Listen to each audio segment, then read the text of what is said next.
Welcome friends. आपका स्वागत है डिस्टेंस लर्निंग चैनल में। आज हम अपना नया टॉपिक स्टार्ट कर रहे हैं जो है किसी भी इरेशनल नंबर और रैशनल नंबर को हमने डिवीजन मेथड से कैसे सॉल्व किया जाए, कैसे पता करें कि यह परिमेय संख्या है या परिमेय संख्या है। ठीक है, तो डिवीजन मेथड से कैसे सॉल्व किया जाए, हमने तो इससे पहले किसी भी इरेशनल नंबर को रैशनल नंबर को किसी भी नंबर लाइन में दिखा रखा है। तो हम आज सीखेंगे कि हाँ यार, कोई नंबर जैसे 1/3 है, कोई नंबर यदि p/q के रूप में तो है, पर हमको दिखाई दे रहा है वो क्या रैशनल तो दिखाई दे रहा है, पर हम इसको डिवीजन मेथड से कैसे पता करेंगे कि यार ये रैशनल नंबर है या इरेशनल नंबर है। उसके लिए कुछ कम को बातें यहाँ ध्यान रखनी पड़ेंगी। जैसे कोई भी फ्रैक्शन है, ठीक है, कोई भी फ्रैक्शन है, वो या तो उसका जो डिवीजन हो तो या तो जीरो होगा, उसका रिमाइंडर तो जीरो होगा, या उसका रिमाइंडर कभी भी जीरो नहीं होगा। ठीक है, दो ही चीजें हमारे पॉसिबिलिटी है। मैं लिख देता हूँ यहाँ पे, कोई भी नंबर है, कोई भी फ्रैक्शन है, p/q कोई फ्रैक्शन है, वो या तो उसका रिमाइंडर क्या होगा, इसका या तो रिमाइंडर क्या होगा, रिमाइंडर या तो जीरो होगा, और या रिमाइंडर क्या होगा,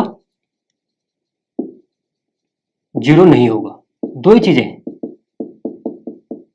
ठीक है, उसके आधार पर हम बताएंगे कि कोई नंबर क्या है, रैशनल है या इरेशनल है। उसके साथ साथ दूसरी चीज आप देखेंगे कि कोई कुछ नंबर ऐसे होते हैं जो रिपीटेड होते हैं, डेसिमल में तो है पर डेसिमल के बाद भी नहीं रुकते हैं। जैसे मैंने कोई नंबर ले लिया 1/3, 1/3 का यदि हम सॉल्व करें तो देखो आप, 3 3 9 हो गया, 1 हुआ, 0 लगा, 3 3 9, 1 लगाया, 0, 3 3 9, फिर 1 हुआ, फिर 0, फिर 3 3 9। भाई ये रुक ही नहीं रहा, तो मतलब ये क्या है, नॉन टर्मिनेटिंग है। ठीक है, ये रुक ही नहीं रहा है। और क्या है दूसरी बात, इसकी ये संख्या को यहाँ पे अच्छे से लिख दिया जाए तो 0.3333 आगे 333 आगे बढ़ते रहेगा। तो इसमें इस नंबर के कैरेक्टरिस्टिक देखो आप कि ये नंबर एक तो नॉन टर्मिनेटिंग है, नॉन टर्मिनेटिंग है। ठीक है, इसकी एक कैरेक्टरिस्टिक देखो आप, नॉन टर्मिनेटिंग है, ing, नॉन टर्मिनेटिंग। दूसरा, ये नंबर रिकरिंग है, रिपीटेड नंबर आ रहे हैं, बहुत रिकरिंग नंबर। ठीक है, ये तो इस नंबर की कैरेक्टरिस्टिक है। एक और नंबर ले लें, माना हमने 1/2 ले लिया, 1/2, और 1/2 भी तो p/q के रूप में है। तो p/q के रूप में है, इसको हमें डिवाइड करेंगे अगर, तो 2 5 10, 0.5। अब इसकी कैरेक्टरिस्टिक देखो आप, क्या ये नॉन टर्मिनेटिंग नंबर है? सर नहीं, नॉन टर्मिनेटिंग नंबर है ही नहीं सर। इसका तो रिमाइंडर जीरो आ गया, तो यानी कि इसका रिमाइंडर जीरो तो है, पर ये क्या है, टर्मिनेटिंग है, या टर्मिनेट हो गया है, शांत हो गया या। ठीक है, तो किसी भी फ्रैक्शन की दो स्थितियां हो सकती हैं कि या तो वो फ्रैक्शन नॉन टर्मिनेटिंग होगा या टर्मिनेटिंग होगा। और रिकरिंग के लिए भी दो कंसेप्ट हैं, एक तो रिकरिंग है, पूरा रिकरिंग हो रहा है, पॉइंट के बाद भी, डेसिमल के बाद भी पूरा रिकरिंग नंबर आ रहे हैं, पर यहाँ पे पॉइंट के बाद रिकरिंग नंबर नहीं है। ठीक है, पॉइंट के बाद ये क्या हो चुका है, टर्मिनेट हो चुका है। तो हम किसी भी रैशनल नंबर को, किसी भी रैशनल नंबर को दो तरह से देख सकते हैं। पता करने के लिए कोई भी रैशनल नंबर हम कहें तो उसकी दो कंडीशन हो सकती है। उसको हम रैशनल नंबर बोलने के लिए, हम उसको क्या रैशनल नंबर कैसे बोलेंगे, तो रैशनल नंबर बोलने के लिए दो कंडीशन क्या क्या है, या तो वो टर्मिनेटिंग हो, टर्मिनेटिंग हो, और या नॉन टर्मिनेट प्लस रिकरिंग हो, साथ साथ रिकरिंग भी हो।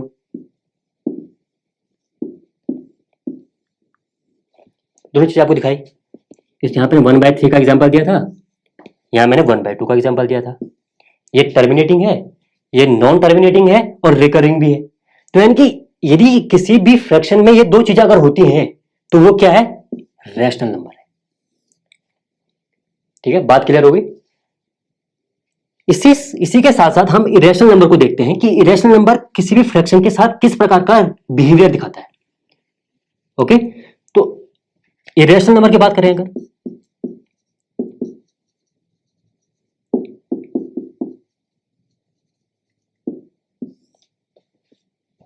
इरेशनल नंबर में एक नंबर आगे जैसे पाई, इसकी वैल्यू क्या है 3.14159265 ठीक है। ये इस प्रकार से बढ़ते रहेगा, इंडिविजुअल नंबर आ रहे हैं, रिपीट नहीं है कोई भी नंबर, इंडिविजुअल नंबर आ गए, ठीक है। इसका और आगे जोड़े तो 735, जो भी नंबर आगे जोड़ेंगे इसके, ये भी हम जोड़ते रहेंगे, तो इनके ये आगे बढ़ते रह रहा है।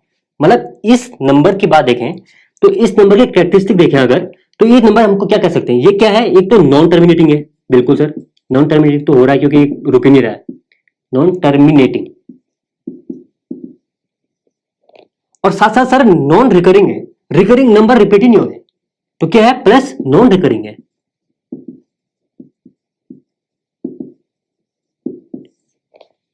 ठीक है, नॉन रिकरिंग नंबर है। तो हम इस प्रकार से एक डेफिनेशन बताएंगे आपको कि इरेशनल नंबर हमने ये फाइंड किया कि सर दो चीजें हो सकती है इरेशनल नंबर में, किसी भी संख्या को इरेशनल नंबर, किसी फ्रैक्शन को यदि इरेशनल नंबर बोल रहे हैं तो वो कैसे बोल रहे हैं, या तो वो क्या हो, नॉन टर्मिनेटिंग हो, बेसिकली जो मैं फ्रैक्शन बोल दिया, इरेशनल नंबर फ्रैक्शन होते नहीं है, ठीक है। अगर वो फ्रैक्शन है तो पी बाई क्यू के रूप में है, तो पी बाई क्यू के रूप में हमेशा वो रैशनल नंबर होगा, तो फ्रैक्शन नहीं हो सकता, दिस इज माय फॉल्ट, ये फ्रैक्शन नहीं होगा। तो ये फ्रैक्शन या तो पाई के फॉर्म में या √2, आपको पता है √2 भी क्या एक अपरिमेय संख्या है, ठीक है, तो √2 की वैल्यू भी ऐसी है जो ये नॉन टर्मिनेटिंग है और नॉन रिकरिंग है, ठीक है। तो इसमें एक तो नॉन टर्मिनेटिंग होगा और एक प्लस नॉन रिकरिंग होगा, सर रिकरिंग भी, रिपीट भी नहीं हो रहा है। तो इस प्रकार से हम किसी भी संख्या को उसके डिवीजन मेथड से उसके परमेय और अपरिमेय संख्या की को डिस्क्राइब कर सकते हैं, ठीक है। अब देखो अगला एक कंसेप्ट और है इसमें, इसमें यह आता है जैसे कोई भी संख्या, हमने अभी हमें पढ़ा कि कोई रिकरिंग है कोई नॉन रिकरिंग है, तो जैसे 1/3 लिखा ना हमने, 1/3 लिखा, तो ये क्या हो गया 0.333 हमारे पास ये आया, ठीक है। तो हम अपनी सुविधा के लिए क्या करेंगे, जो रिपीटिंग नंबर है ना, जितनी संख्या रिपीट हो रही है उनको ना लिख के हम जो संख्या रिपीट हो रही है उसके ऊपर क्या लगा देंगे, एक बार लगा देंगे, ठीक है। वही ये बार दिखा रहा है कि ये बार ये दिखा रहा है कि ये संख्या रिपीट है, लगातार रिपीट है। जैसे मैंने लिख दिया 1/7, तो 1/7 क्या होता है 0.14857, उसके बाद 14587, 14587, 14587, ऐसा ना लिख के जितने संख्याएं ग्रुप में रिपीट हो रही है, 14587 ये रिपीट है, ये फिर रिपीट हो गया, ये फिर रिपीट हो गया, तो इन रिपीट नंबर को हमने क्या लिख दिया, एक बार के फॉर्म में लिख दिया, जो संख्या रिपीट हो रही है, ठीक है। इतना क्लियर है, 12 कंसेप्ट क्लियर होगा। थोड़ा आगे चलते हैं इससे, इसमें एक सवाल और निकल के आता है कि कोई भी बार संख्या, कोई भी आपको बार दिया है 0.3 बार दिया है, तो हमको ये सवाल निकल के आता है कि सर इसको बताओ कि पी बाई क्यू के रूप में कैसे लिखें। दोबारा आपको पता है कि ये तो 1/3 से निकल के आया, पर निकाले कैसे इसको 1/3, ये तो हमको पता है ना, पर अगर हम डायरेक्ट हमको 0.3 बार लिख के आ गया तो हम कैसे पता करेंगे पी बाई क्यू के रूप में है। उसके लिए क्या करेंगे, सबसे पहले आप इस संख्या को उसके रूप में लिख दो, जैसे नंबर था पहले, कोई इस तरीके से होगा, ये नंबर कुछ इस तरीके से लिखा होगा, तभी तो इसको 0.3 बार लिखा। मैंने इसको मान दिया x, ये संख्या को क्या मान दिया मैंने, x, ठीक है। अब देखो इसमें क्या हो जाएगा, इसमें हम करेंगे 10 से डिवाइड, सॉरी 10 से मल्टीप्लाई, इसको भी 10 से मल्टीप्लाई करेंगे और इसको भी 10 से मल्टीप्लाई क्यों करेंगे अभी आपको पता लगेगा। ये 10x हो गया, इसको 10 से मल्टीप्लाई करेंगे तो इसका जो पॉइंट है वो एक पॉइंट आगे चला जाएगा, ये हो जाएगा 3.33333333, ओके। अब ये देखो यहां पर आपको एक चीज दिख रही है, जो ये वाला नंबर है ना, ये इसको हमने लिख दिया 3 + 0.33, लिख सकते हैं ना, आप इसको जोड़ भी दो तो यही नंबर निकल के आएगा, ओके। अब तुम एक चीज दिख रही होगी तुमको, सही तो 3 सही है, पर सही जो नंबर दे रखा ना ये, इसकी वैल्यू हमने यहाँ x मान रखी है, पहले ये नंबर x मान रखा हमने, तो ये x यहां पर आ जाएगा, ठीक है, इसकी वैल्यू x है, इसको इधर लाएंगे तो माइनस में आएगा, पूरा करके दिखा रहा हूं आपको, कंप्लीट समझ में आना चाहिए। और ये आ जाएगा 10x minus x, 9x equal to 3।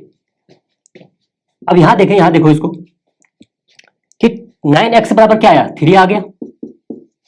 x बराबर क्या आ गया, 3/9। काट दो, 3 1 जा 3, 3 3 जा 9। x की वैल्यू क्या आ गई, 3। पर x की वैल्यू तो हमारे पास कितनी थी, 0.3333, यानी कि इसकी वैल्यू क्या होगी, 0.3 बार। ठीक है, तो इसीलिए हम किसी भी बार संख्या को p बाई क्यू के रूप में लिख सकते हैं इस तरह से। ठीक है, चलिए बच्चों, हम डेसिमल एक्सपेंशन के कुछ सवाल कर लेते हैं। डेसिमल एक्सपेंशन हमने देखा कि या तो टर्मिनेटिंग होगा या नॉन टर्मिनेटिंग होगा, या रिकरिंग होगा या नॉन रिकरिंग होगा। ठीक है, तो इस सवाल में ये सवाल दिया हमको ये क्वेश्चन आ सकता है कि ये डेसिमल एक्सपेंशन किस प्रकार का है। ठीक है, इन चारों में से किस प्रकार का डेसिमल एक्सपेंशन है। ठीक है, तो इसको सॉल्व करने जा रहे हैं। देखिए पहले इसको कैसे सॉल्व करेंगे, इसको हम ऐसे लिख सकते हैं 4 + 1/8। अगर डायरेक्ट आता है तो आप इसको इससे मल्टीप्लाई कीजिए, इसको ऐड कर दीजिए। ठीक है, अगर डायरेक्ट पर आता यहाँ से है, ठीक है, यहाँ से ये निकल के आता है। तो कैसे करेंगे, देखो इसका जो एलसीएम है 1 है। ठीक है, इसको एलसीएम 1 है तो इसका एलसीएम जो है वो 8 है, सॉरी। ठीक है, इसका जो डिनोमिनेटर है वो है 1। ठीक, तो इसका एलसीएम क्या हो गया, 8। इसको 8 बनाने के लिए क्या करेंगे, इसको ऊपर नीचे 8 से मल्टीप्लाई करेंगे, 1 × 8 प्लस ये तो 8 से, ये तो ऑलरेडी 8 है इसके डिनोमिनेटर में, तो इसको करने की जरूरत नहीं। ठीक है, एलसीएम 8 हो गया, तो 8 4 32 + 1, यानी कि इसको हम फ्रैक्शन के रूप में क्या लिख सकते हैं, 33/8। और एक और है इसे करने का मेथड, अगर ऐसे आपको मिला है तो आप ऐसा करिए कि पहले इससे मल्टीप्लाई कीजिए, जो मिलेगा उसको इसमें इस संख्या को जोड़ दीजिए। कैसे होगा, देखो 8 4 जा 32, 32 + 1 33, डायरेक्ट भी कर सकते हैं। ठीक हो गया, तो इसको हम फ्रैक्शन के रूप में इस प्रकार से लिख सकते हैं। तो हम डायरेक्ट कर रहे हैं, यहाँ पे इसको लिख दिया हमने 33/8। ठीक है, अब डिवाइड कर दीजिए इसको, कैसे डिवाइड कैसे करते हैं,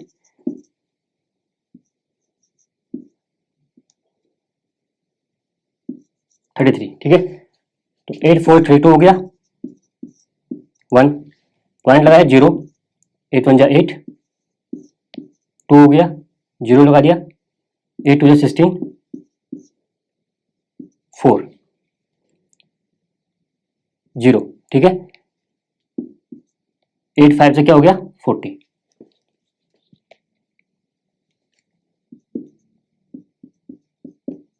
तो इसका मतलब 33/8 का जो डेसिमल एक्सपेंशन है वो हमारा 4.125 आया। तो ये फाइंड करना है कि आप कैसे ये इन चारों में से किस प्रकार का डेसिमल एक्सपेंशन है। ठीक है, सबसे पहली बात ये टर्मिनेटिंग है। क्या है टर्मिनेटिंग, टर्मिनेटिंग मतलब हो गया रुक गया, मतलब इसका आगे अब रिकरिंग नॉन रिकरिंग है, ये पूरी डिवीजन हो गया इसका। ठीक है, यानी कि इसका जो रिमाइंडर है वो आ गया 0। ठीक है, तो ये हो गया टर्मिनेटिंग हो चुका है।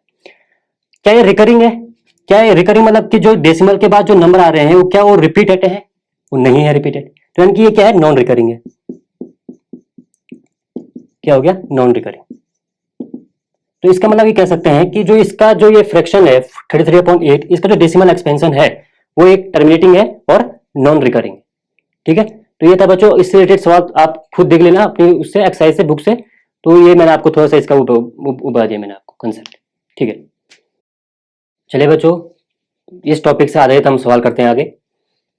जैसे हमने देखा कि कोई भी संख्या यदि रिकरिंग नंबर है, जैसे इसी का मतलब देखो कि 0.66 बार बार रिकरिंग हो रहा है, रिपीट हो रहा है ये नंबर, तो ये जो रिपीट होने वाला नंबर है इसको हमने क्या लिख दिया था, बार में लिख दिया था, जो संख्या रिपीट हो रही है। ठीक है, अब हम क्वेश्चन क्या आता है कि जो इस बार वाले नंबर को हमको p/q के रूप में लिखना है। पिछली बार मैंने कुछ आपको ये इसके बारे में बोल दिया था, आज थोड़े 2 सवाल करते हैं इसके बारे में जो कंसेप्ट क्लियर हो जाए। ठीक है, तो कैसे करेंगे, p/q के रूप में कैसे लिखा जाएगा। सबसे पहले आप ये करिए कि पहले इस नंबर को अपने ओरिजिनल फॉर्म में लिख दीजिए। इस नंबर को कैसे लिखेंगे, 0.6666 ऐसा आगे बढ़ते गए। ठीक है, इस नंबर को हम x मान लेंगे, इसको x के इक्वल रखो, 0.66 आगे बढ़ते रहेगा। इसको सॉल्व करने के लिए आप, मैंने कहा था कि इसको दोनों साइड 10 से मल्टीप्लाई कीजिए। 10 से क्या होगा, आपको एक चीज देखने को मिलेगी कि जो ये 10 से मल्टीप्लाई करेंगे तो ये जो पॉइंट है, जो डेसिमल है, ये एक स्थान आगे चल जाएगा। तो ये 6.6666 अप टू 100, ठीक है। इससे क्या होगा बच्चों, 10x इसको हमने अलग करके ऐसे लिख दिया, इसको ऐसे लिख सकते हैं, देखो 0.666 से ये है, ये आगे बढ़ रहा है, मैंने इसमें 6 जोड़ दिया। कोई इस प्रकार से जोड़ते हैं, 0 आगे लगाते रहो, कोई दिक्कत, 6 कोई इस प्रकार से निकलेगा, तो हमको यही नंबर मिल गया जो हम चाह रहे थे, ठीक है। तो इससे क्या मिलेगा हमको, 10x इक्वल टू 6 तो ऐसे रहेगा, प्लस इसकी वैल्यू हम जानते हैं, इसकी वैल्यू हमने x के बराबर रखी थी यहाँ पे, ये देखिए, ठीक है। इसको अगर इक्वेशन 1 मान दें तो हम इक्वेशन 1 समीकरण 1 से या इक्वेशन 1 से लिख सकते हैं कि हमने ये चीज ली है, क्या ली है, x, ठीक है। इसको x लिया यहाँ से समीकरण 1 से, ठीक। जो ये x है वेरिएबल है, इसको हम यहाँ शिफ्ट करेंगे, ये प्लस का है तो यहाँ शिफ्ट होकर माइनस में आ जाएगा,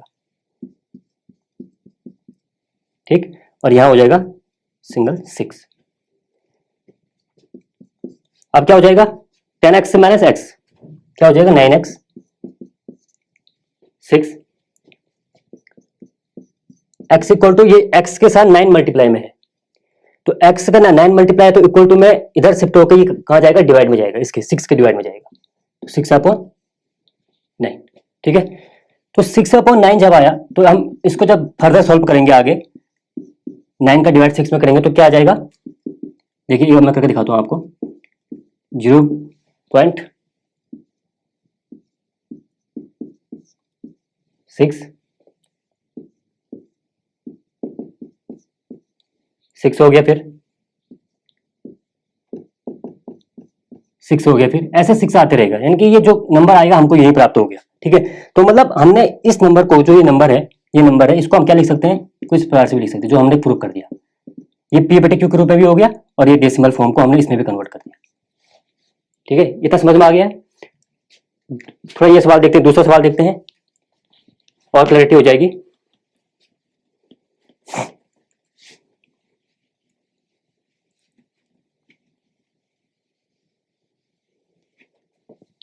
देखिए दूसरा सवाल 0.4 बार, ठीक है। इसको आप कैसे लिख सकते हैं, 0.44 अप टू 100, इसको x के इक्वल रख दो, ठीक है।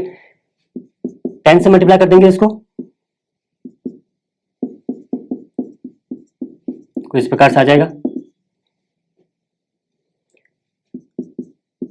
आपको पता है इसको हम क्या लिख सकते हैं, 4 प्लस 0.444 अप टू 100। तो ये जो नंबर है ये आपको पता ही क्या है, x है, ठीक है। इसके वैल्यू में क्या मानिए, x, तो यानी कि यहां से निकल गया हमारा 10x equal to 4 plus x। इसको हमने x से यहां डाला, ये प्लस में था, इसके इक्वल टू भी राइट साइड गया तो लेफ्ट साइड गया तो क्या हो गया, माइनस x हो गया, ठीक है। और यहां हो गया 4, 10x माइनस x 9x। एक बात ये समझ लो कि जो वेरिएबल जो टर्म है वो वेरिएबल से ही घटेगा, ऐसा नहीं होगा वेरिएबल टर्म किसी भी नॉन वेरिएबल टर्म से घट जाएगा 3 से, ये कभी सॉल्व नहीं हो सकता आगे, ठीक है। यानी कि वेरिएबल टर्म से घटेगा, सॉल्व पे वेरिएबल टर्म से ऐड होगा, ठीक है। अगर ये 3x होगा तब ये सॉल्व होगा, ठीक है। तो यानी कि इसका मतलब ये है कि ये 9x आ गया equal to 4, x equal to हो गया 4/9। इसको आज सॉल्व करेंगे तो देखिए 0 लगाया, पॉइंट लगाया, 99436, 4 9436 हो गया, 4 पॉइंट लगाए 0 हो गया 36, ऐसे करके ये आगे बढ़ते गए, वही नंबर हमको प्राप्त हो गया है जो हमको चाहिए, जो हमने मान रखा x। तो यानी कि इस नंबर को हम इस फॉर्म में लिख सकते हैं, तो ये फॉर्म क्या होगी, p/q, ठीक है। तो वही हमसे पूछा है कि ये बार वाले क्वेश्चन होते हैं इनको p/q के रूप में कैसे लिखा जाता है, ठीक है। बच्चों अगर आपको मेरी वीडियो पसंद आ रही है तो आप इस चैनल को लाइक और शेयर और सब्सक्राइब कर दीजिए, और इस टॉपिक से रिलेटेड कोई भी डाउट है अगर है तो आप उसको कमेंट बॉक्स में लिख दीजिए, हम उसको पूरी तरह से सॉल्व करने की कोशिश करेंगे। Thank you.